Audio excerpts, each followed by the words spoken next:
Okay, good evening, everyone. Thank you very much for the introduction, Nicole. And I just want to say at the outset, thank you so much to the Office of the Privacy Commissioner for funding this research. And thank you to Vic for hosting me today. Before I dive into these various metaphorical clouds over here, I just want to reiterate that this research is ongoing. And so I'll be grateful for any feedback, any questions or comments people may have either at the end or subsequently. Today, I'm going to try and keep myself to time, and that means I'm going to have to be quite high level about a number of aspects of this regime, but I'm happy to go back and give more detail if necessary. And also apologies in advance if my accent is a bit strange. I've been overseas for a number of years, and the key word I'm going to mispronounce over and over is data, which I'm going to say is data probably half the time, but I'll give it a go. Okay, so let's start. So I wanted to begin with talking about some key background concepts I think are helpful for understanding this regime. The first of these is electronic data. The second is what I call mutual legal assistance. And the final are digital privacy rights. So I think it's probably not controversial to most of you that electronic data is now incredibly important for criminal investigations, both in New Zealand and around the world. And I put some cases just from some New Zealand courts up here that just make this point, particularly in drug cases. New Zealand courts are seeing more and more cases every year where electronic data, text messages, emails, Facebook messages, etc., are crucial evidence in securing convictions. So where we're talking about New Zealand data, so say text messages processed by Vodafone, it's relatively easy for police to get those, commonly using production orders through the Search and Surveillance Act, or perhaps voluntarily. And that's pretty easy to do. However, police increasingly also want overseas data. And by that, I mean things like your Gmail emails or your Facebook messages or your Instagram, private messages. Those are increasingly important for securing convictions. And again, I put some quotes up here which just make that point. And so you've got 6 different examples where courts have used all different types of electronic media as evidence, including Viber and Snapchat and so on. The problem with this is that while sometimes police can get this evidence by, say, securing a phone or a laptop, or maybe by conducting surveillance of devices, so getting the data while it's being transmitted live, or through consent, often it's difficult to obtain this because people might destroy their cell phone, they might remotely wipe it from a distance, or police might want to get this data in advance to avoid tipping off suspects. But it's quite difficult to do that because you can't just go to Google in the States and demand that they hand this data over like you can with, say, Vodafone. Instead, you often have to use a complicated legal process known as mutual legal assistance. And there are 2 reasons for that. The first is that practically these overseas companies, and I'll just skip ahead here, these overseas companies are typically based in the States. And there's a US law, and this is common to many countries, it's a US law that prohibits these companies from directly responding to overseas law enforcement requests for data. Instead, those have to be channeled through this mutual legal assistance thing. So I put on the bottom side of the screen there, this section 2702, which is part of the US Stored Communications Act. That makes it an offense for companies like Microsoft or Google to directly respond to overseas requests. It's what's known as a blocking statute. So practically, police simply can't use New Zealand legal process to demand overseas companies hand over data. I mean, in the second quote I've got below, there's an example from the Court of Appeal. This is a very controversial New Zealand case called Stevenson, where the Court of Appeal upheld an attempt to demand that Microsoft and the US hand over data, but they admitted that practically that request couldn't actually be enforced outside New Zealand. So the second reason, though, that you can't do this is it's also commonly believed to be a breach of international law. And I'm happy to go into that, but that international law rule is still in existence, although it's been questioned by some states, including the US and UK. But it seems as though police now understand that. And so there's a recent case from the High Court that I put there below where counsel for the Crown said, look, I couldn't simply issue a production order to a company in Australia. They don't have force outside New Zealand. Instead, you've got to use mutual assistance. That also seems to be recognised in the police manual and the extract I put out. So we end up in a position where if police want to get this data quickly, particularly while an investigation is ongoing, they need to use mutual assistance. Now this, I'll be very brief on this point, but this is an international process. It's based on reciprocity. So states will provide law enforcement assistance in securing perhaps witnesses or evidence, including data, based on reciprocity. So New Zealand will give assistance to the US and other countries and expect to get a similar level of assistance in return. In New Zealand, this is regulated primarily through a legislation called the Mutual Assistance in Criminal Matters Act 1992. There's a lot I could say about this, but I'm going to keep it as high level as possible. Essentially, requests to New Zealand are channeled through New Zealand's central authority, which is formally the Attorney General, but in practice it's Crown Law.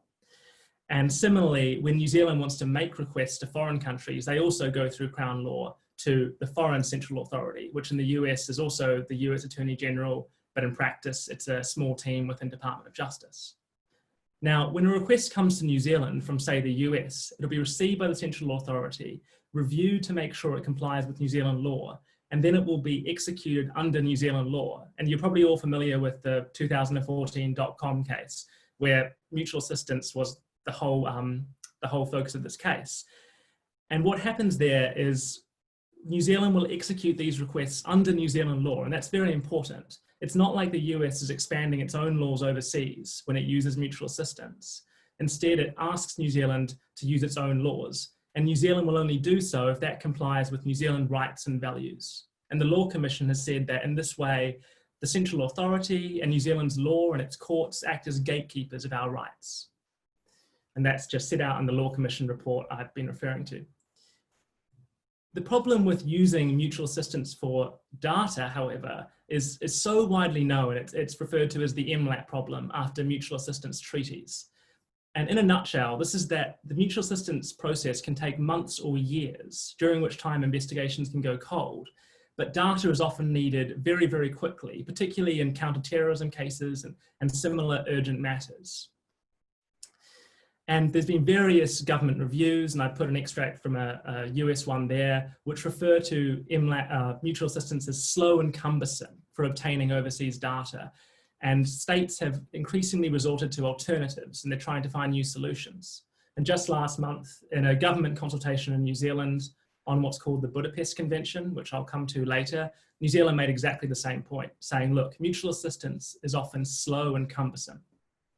So as I said, and this is also increased by the evolving ways in which tech companies themselves store data. So companies like Google, in this US case I've highlighted here, will use a technique called sharding, where one email might be split among 6 different jurisdictions across different servers. Those might change every couple of minutes. But this is a problem for mutual assistance because you don't know which country holds the data at any one point in time. So you don't know where to send the request to. This is a further problem that people face. As I said, states are looking for alternatives, and one of those is the Cloud Act regime. But before turning to that regime, I want to emphasize that any discussion of cross-border data requests in this law enforcement context must take into account what I call digital privacy rights. Again, I'll be very brief, but privacy in New Zealand is protected through New Zealand Bill of Rights Act, the Common Law, and the Privacy Act, obviously about to be replaced. Here, the most important protection is given by Section 21 of the New Zealand Bill of Rights Act in combination with the power to exclude evidence. And this is because what we're talking about are law enforcement investigations and prosecutions that rely on data obtained from overseas. In those situations, in New Zealand, if data has been obtained in breach of a suspect's rights, then they can try to exclude that using Section 30 of the Evidence Act. And courts have repeatedly upheld attempts to exclude data where it's breached someone's privacy rights. And again, this is all, I'm sure, very basic to most of you. I've just set out Section 21, noting that a touchstone of this are reasonable expectations of privacy. The Supreme Court has recently said in this context, we can talk about this protecting a biographical core of personal information, which people want to protect from dissemination by the state. And again, in the .com case, the Supreme Court recognized that digital searches raise special privacy concerns. And I've quoted from paragraph 191 of that case below. And this was a groundbreaking case which really cemented what I call digital privacy rights in New Zealand, that said that searches of computers, including cell phones, raise these special privacy concerns because of the nature and extent of information they've held. And since .com, various New Zealand courts have followed and expanded this, and digital privacy rights and reasonable expectations of privacy are now recognised over a range of data and devices. Now, I think that's important to bear in mind as a context to understand whether New Zealand should join up to the Cloud Act regime, because what I'm arguing is that any decision to do so must take into account the importance of digital privacy rights. And before turning to the regime, I'll just note that historically, there's this big debate over how states can protect not just privacy, but all human rights in cross-border contexts like mutual assistance. I put some brief extracts from an article by a European academic called Maria Ferrioli below, but the key point is that historically, states have extended their law enforcement powers in a sense internationally through mutual assistance, but they've kept their human rights territorially bounded. And this has meant that targets have faced black holes or protection gaps for their rights. Okay, so that's a background of key themes, but what is the Cloud Act itself? Well, I want to first take you through a timeline of developments and then turn to how it works and then consider how the regime itself claims to protect rights. So just for this section, I'm going to hide my face. Okay, so I think it's important to begin in 2014 when the UK Prime Minister David Cameron announced a special envoy on intelligence and data sharing. And this was really an attempt to solve the MLAT problem. So Mr. Cameron noted that international tech companies were concerned that they were not able to provide proper assistance to UK law enforcement due to blocking provisions like the Stored Communications Act in the US that I mentioned. So in response, David Cameron appointed this special envoy to look at finding a solution. Now, this was Sir Nigel Sheinwald, who reported back a year later. He said, look, yes, we need to reform mutual assistance, but it will never be fast enough or have a wide enough scope to allow for urgent data requests that law enforcement need. He therefore recommended a new solution, one that would allow certain democratic countries with similar values and high standards of oversight, transparency and privacy to gain access to content in serious crime and counter-terrorism cases through direct requests to the tech companies. And this is the first I've seen of a direct access model being raised in discussions. Now, this seems to have received the support of both the US and UK as they began negotiating precisely such a solution straight after Sir Nigel submitted his report. So that was 2015. While those negotiations were ongoing, US and UK courts also attempted new ways to extend their own domestic powers overseas. And so this is most famously set out in a case called Microsoft or Microsoft Island in the Second Circuit of the US, where the court, so what happened here is US law enforcement went to Microsoft and said, we want some emails that you hold for a drug investigation. It's all purely a US issue. Microsoft declined to provide that on the basis that those emails were stored in its Irish data center. And this was initially rebuffed in the first instance court, but the Second Circuit said, right, Microsoft is correct because the US was trying to use the Stored Communications Act, but it doesn't apply extraterritorially, meaning outside its territory.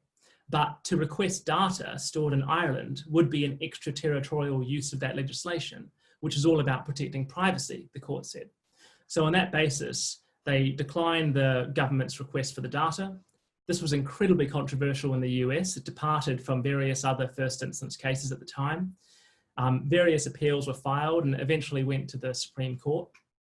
While that was ongoing though, US Congress held hearings on this, both in the House and the Senate.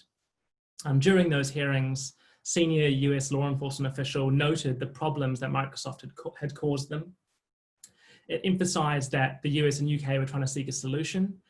A UK official, Paddy McGuinness, also came to the US to speak to Congress, making exactly the same point. And then the following year, in March 2018, US Congress passed the Clarifying Lawful Overseas Use of Data Act, known as the Cloud Act. And as a result of this, the following month, the Supreme Court, which had accepted leave of Microsoft, declined the appeal as moot.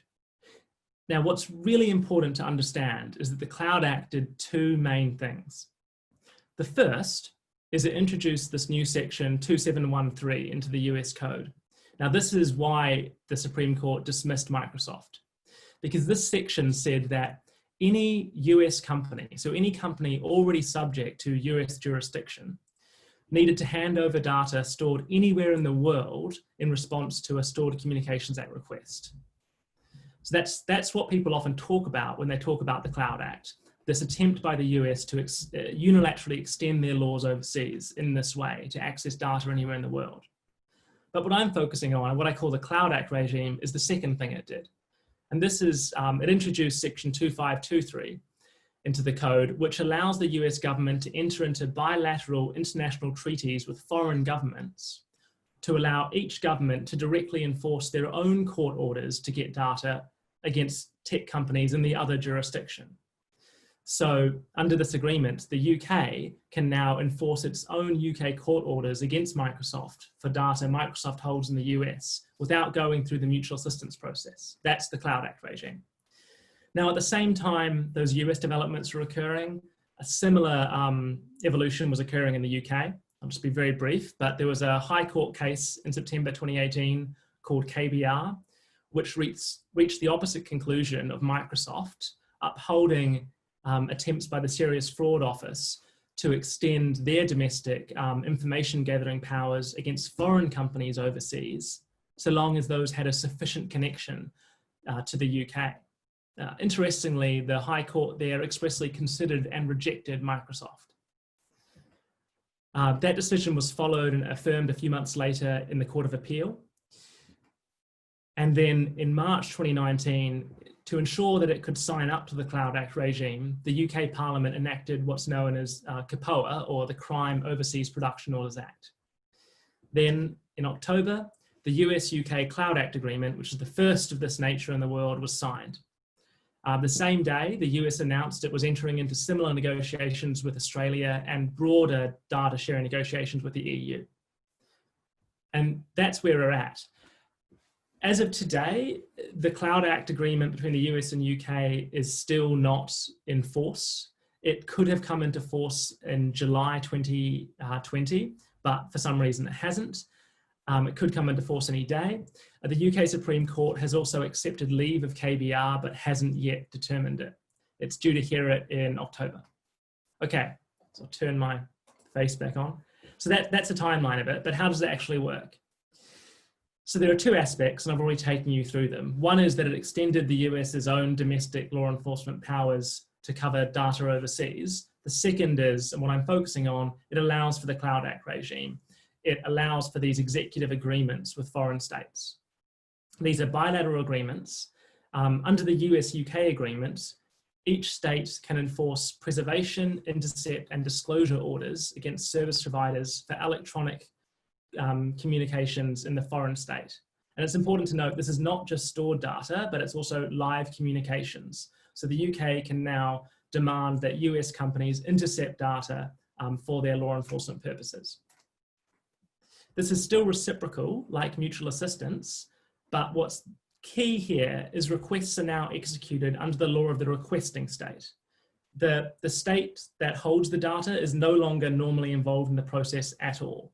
And that's reflected in Article 5.1 and 2 of the US-UK agreement, as well as Article 6.1, that says service providers should provide data directly to the requesting state, skipping out the gatekeeping functions of the courts and the central authorities in the state where the data is.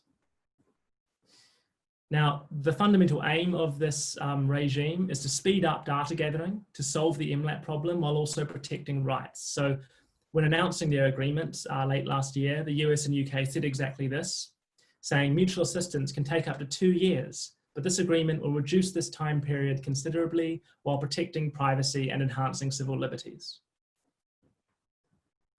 Okay, so as I said, the states, both US and UK, claim will protect privacy and enhance civil liberties, and that's a very laudable aim. And there are a few ways in which it attempts to do that in practice.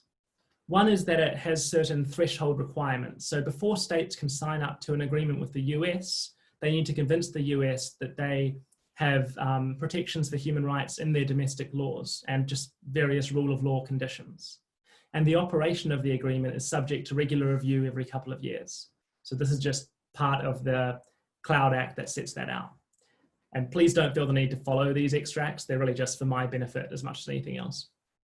So one apparent key protection is that neither country can target the nationals of the other country, at least while they're in their territory. So the US can send a request to a UK tech company, and it can target the data of a US person, or it can target the data of us, Kiwis, or anyone else in the world, but not people in the UK at the time. Nonetheless, it's widely considered that there'll be a lot of incidental collection of, say, UK persons' data in that scenario, just by the nature of how electronic communications work. And so I put the targeting restrictions there, set out in Article 4 of the agreement. Where states do target foreigners, so if the US did request data of New Zealand citizens stored in the UK by a UK tech company, ordinarily the requesting state should notify the authorities that that third person relates to. So they should normally notify New Zealand in that scenario. But this protection has quite a broad exception in the agreement. So if the US decides it would impede their investigation to notify the third country, they don't have to do so at their own discretion. And it's not clear from the agreement when notification should occur. It could potentially occur after the request had been made and the data had been received.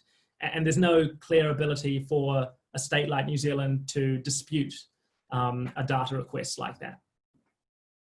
The main protection in practice appears to in fact be provided by the service providers. So they become the new gatekeepers of our rights. But they can only object when they receive a request under a Cloud Act agreement on the basis of a breach of the agreement itself, which is just very broad, or a breach of the requesting state's own law. So the UK company receiving the request would have to say, oh, this is in breach of US law. And that's again set out in the agreement. There is a residual appeal to the provider's own state. So if the tech company says, we think this is in breach of the agreement, and the US rejects that request, then and only then can the tech company go to the UK and say, you know, please help us out here. We really think this is unlawful. And then the UK would have the final say. But it's unclear how often that would happen in practice, although that is a helpful protection. So that's those protections. And that's a very high level overview of the regime. And I should reiterate, it's not yet in force. And there'll be no doubt some case law that will attempt to clarify its scope in both the US and UK once it comes into force. So the real question here is, should New Zealand consider joining the regime? And I want to briefly take you through why this question is important, how New Zealand could join the regime if it wanted to, and then consider some potential advantages and possible concerns with doing so. So this is not a merely fanciful prospect. So there's a 2017 Joint Law Commission and Ministry of Justice reports that refers to what became the Cloud Act regime. And this will be probably too small for you to read, but in essence, in this report at paragraph 14.159, the authors said that they considered that this type of agreement, so a Cloud Act agreement, is the appropriate mechanism for dealing with many of the issues surrounding internet searches. Now in this report, the authors formally stopped short of endorsing the Cloud Act regime, but they did express support for it. Now it's important to contextualize this. This was back in 2017, before the Cloud Act itself was enacted in the US and long before the US-UK agreement came out. It's not clear how much the authors were fully on top of the entire scope of the regime, and in particular its reciprocity. However, just last month in July, as part of a public consultation on what's known as the Budapest Convention, the government referred again to the Cloud Act, saying one of the advantages of ascending to the Budapest Convention it may make it easier for New Zealand to then sign up to a Cloud Act agreement with the US. And this is because it's one of the criteria the US looks for in determining whether a state has sufficient laws. They ask, have you joined up to the Budapest Convention? So it's fair to say that there seems to be some appetite in the New Zealand government for potentially moving forward with such an agreement. So this is, I think, hopefully timely research. So I want to briefly explain how this would be implemented in New Zealand. And the reason I think this is important is because this would require New Zealand to sign up to an international treaty and pass new legislation. And that matters because, as the Cabinet Manual sets out, when you're considering new legislation or similarly an international treaty, you have to take into account certain fundamental New Zealand values. Those include the principles of the Treaty of Waitangi, the rights and freedoms in the New Zealand Bill of Rights Act, as well as principles in privacy law. I want you to bear that in mind as I take you through the pros and cons of this regime for New Zealand, because these need to be borne in mind, and these are all relevant here. So there are two main changes you need to do in New Zealand law to implement the regime. The first and the main one is you'd need to remove blocking provisions, as I mentioned, in New Zealand law that would make it unlawful for New Zealand companies to respond directly to requests by US law enforcement at the moment. Now, this was a key aim of the regime, and this is a 2019 white paper from the US making this point that says, look, what states in the regime are agreeing to do is remove legal restrictions that prevent tech companies from complying with orders issued under the agreement. That's the main aim. And in the UK Parliament, when passing the UK legislation to give effect to this regime, the responsible minister made the same point, referring to this as a core obligation of the regime and saying, in the UK, there's a law called the Investigatory Powers Act, which makes it unlawful for anyone to conduct interception, including obtaining stored data from third parties, without express authorization under that statute. And so the US and tech companies would breach that law unless they had an exception. And so that's what the Cloud Act regime's UK legislation provided. It provided a gateway for the US to directly enforce its own requests in the UK. In New Zealand, we'd likely need to create amendments to the Crimes Act and the Privacy Act to make clear that requests, that service providers responding directly to US requests were not breaching the computer crime or intercept provisions of those statutes, and that US law enforcement counted as law enforcement for the purposes of the Privacy Act for these purposes. And that's what Australia is proposing to do. And so I put an extract of their draft bill below, where they carve out requests under the agreement, which doesn't exist yet, but a US-Australia agreement from their own legislation, including their Privacy Act. The other thing you'd need to do is extend New Zealand's search and surveillance laws overseas, so extraterritorially, as well as create new preservation powers. And those are just powers to issue legal requests to tech companies to say, please preserve data and we'll follow up with a request in a matter of weeks or months if we need it. As I've said, in the case I've extracted here below, it's commonly believed now in New Zealand that the Search and Surveillance Act does not at the moment extend overseas. So what are the advantages of this regime? I think the main advantage for New Zealand is it would speed up our access to overseas data. Now at the moment, as I said, police may be able to get what I call overseas data, so your Facebook messages, directly from your phone. They might be able to intercept it during the course of transmission, but often you might be able to remotely wipe it, or they might not want to tip you off. And so they might have to go without this data. And I think police are making do at the moment on that basis, but this data is increasingly important, right? Like we use these social media apps more than ever, and there are going to be evolving techniques that make it easier and easier and to protect our privacy rights for us to remotely wipe and encrypt these devices. And it's going to be the case that increasingly police are only going to be able to get this data directly from the service providers.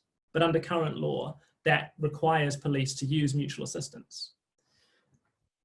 So I think that's the main advantage of this regime, and it's not, that shouldn't be understated. That is a huge advantage.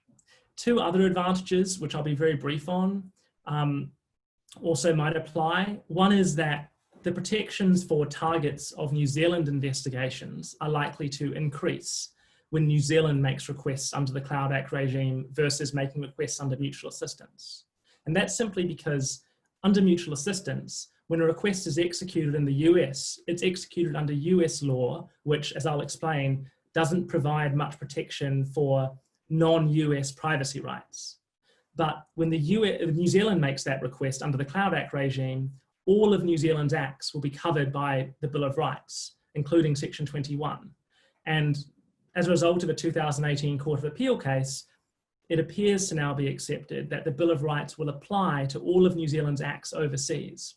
That's a case called Young and Attorney General, and I've put paragraph 40 of that below, where the court said there's no reason in principle why the Bill of Rights shouldn't extend when New Zealand acts overseas. The other theoretical advantage is there is a potential additional defence given to service providers in the US if New Zealand joins the regime, where they can object to US requests on the basis this would breach New Zealand law. But I query whether this defence would ever arise, and I don't want to spend time on it today because New Zealand law wouldn't apply because we'd lifted our blocking provisions. Anyway, it's somewhat complicated. So those are the advantages. So finally, let's talk about potential concerns. And I have a few of them here. The main one, so the first one I should say, is an in-principle concern with removing New Zealand's gatekeepers. So I said New Zealand's legislation, the role of Crown Law as a central authority, and New Zealand courts who review mutual assistance requests all act as gatekeepers, according to the Law Commission, to ensure that foreign countries can't obtain New Zealand evidence, including data stored in New Zealand, inconsistently with New Zealand's own rights and values. That's set out in the Law Commission report. Now, the Cloud Act regime, as I've made clear, would replace those gatekeepers simply with New Zealand service providers. New Zealand service providers would receive US requests and have to determine whether those requests complied with the US-New Zealand Cloud Act agreement, as well as with US law. It's not clear that a company like Vodafone is going to be expert on US law and know whether it's been breached. So query the extent to which this is an adequate gatekeeping role. And just as importantly, this shift in terms of the removing of gatekeepers appears contrary to various Law Commission statements. So the Law Commission released a draft bill on mutual assistance in 2016, where they recommended keeping these gatekeeper roles, particularly the role of the Attorney General and Crown Law as New Zealand's central authority. And they also recommended strengthening these, emphasising their importance.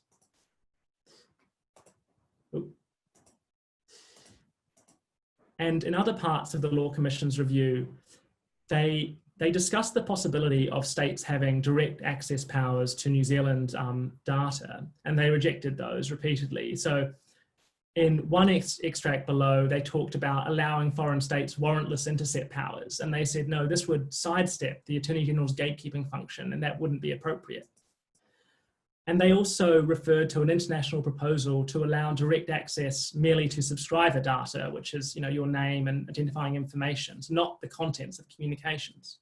But even that, they said, would also be inappropriate under New Zealand law because it would skip the Attorney General's gatekeeping function. But that information, subscriber data, could also be protected personal information, and that would not be appropriate, they said. Now, it's fair to question at this point how the Law Commission's recommendations about gatekeepers are consistent with its cautious support for the regime. And I think the simple answer is the support they offered in 2017 was before the Cloud Act really existed in any formal sense, and importantly, before the full reciprocity of the regime was known. I think the best interpretation of the Law Commission's views is in a 2018 issues paper on DNA, where the Commission said that they remain of the view in principle that domestic investigative tools should be made available to foreign states under mutual assistance, so long as their use is authorised by the Attorney General on a case-by-case basis. The Attorney General's gatekeeping role is a robust one, the Commission said. So I'm just setting that up to say there's an in-principle concern with removing these gatekeeping functions and allowing the US direct access to our own service providers. There's also reason to suspect that some people's rights will be diminished in practice as a result of this. I should be very clear and say there are uncertainties as to exactly how requests under the regime from the US will work as a matter of US law, and in particular, how often the US will make requests. But I don't think that's hugely relevant for New Zealand, because the point is New Zealand's removing its own safeguards and giving the US the ability to make requests as much as it wants. And these agreements, the US-UK one is for a 5-year term initially. So even if the US said, we don't intend to make many requests at the moment, that may well change over the course of 5 years. As I've said, New Zealand courts can act as gatekeepers over incoming mutual assistance requests and decline to authorize the transfer of data where this breaches digital privacy rights. And this is set out in the .com case, where both the majority and the Chief Justice at the time emphasize the importance of ensuring that targets of investigations have the opportunity to object to a data transfer before the data is given over to the foreign requesting state. Now, that won't happen under the Cloud Act regime because the underlying targets won't know about the request. They won't know about the data transfer until, they all of a sudden are prosecuted. So yes, New Zealand courts will be bypassed. That's just the result of the agreement. The problem with this is when you're thinking about a hypothetical New Zealand-US agreement, this is not necessarily the same as an agreement with Australia or an agreement with the EU. And this is because, to simplify this massively, US law does not provide any real constitutional protections for the digital privacy rights of non-US nationals.